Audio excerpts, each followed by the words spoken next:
Okay, today I'm going to go over 3 simple techniques on how you could create more depth in your photography. So you could take that 2-dimensional image and give it a 3-dimensional feel.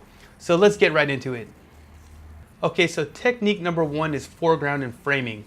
So I took this image at the Western Wall in Jerusalem, and as you can see, overall the image is very flat and 2-dimensional. So all I did is I changed the frame and placed objects in the foreground. So as you can see, I utilized these prayer notes in the foreground, and I utilized this crack as a leading line in the frame. The wall is in the foreground, and the subject is in the midground, and right here we have the background.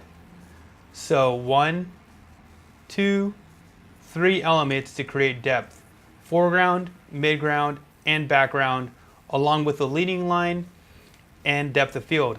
So those are 3 elements to create depth in this image. So this takes us to technique number 2, which is lens choice and depth of field. So I took this image right here in Nazareth, Israel, and it's just a very simple portrait, but I decided to add a few elements into the image. Number 1, for this image, I chose a 50mm 1.8 lens. And the reason why I did that is because I wanted to create a shallow depth of field in the image. And by doing so, I essentially threw the foreground out of focus and the background out of focus, leaving the subject matter in the center in focus, drawing the viewer's eyes to the center of the frame. So as you can see, trees out of focus, man's in focus, background's out of focus, trees out of focus, man's in focus, background's out of focus. So lens choice is very important. Obviously, if I would have chose a wider lens or a different aperture, I wouldn't have gotten this effect. So let's get right into technique number 3, which is utilizing overlapping lines.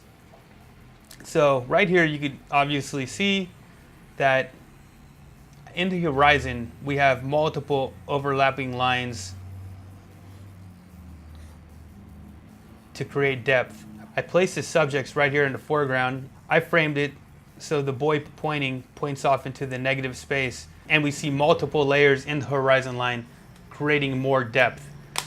So there you have it, 3 techniques that you could utilize in your photography to create depth in an image. And a quick recap: number 1 is foreground and framing. Be sure to utilize different objects to place in your frame to create layers in the foreground, midground, and the background. Number 2 is your choice of lens and depth of field. You could utilize a faster lens that creates a more shallow depth of field to put certain objects in focus or out of focus. This also creates depths and layers. And then obviously number 3, overlapping lines. If you could utilize these overlapping lines in your imagery, you could create more depth. So thank you so much for watching. If you enjoyed the video, obviously, please subscribe, follow, and share. And I hope you enjoyed the video.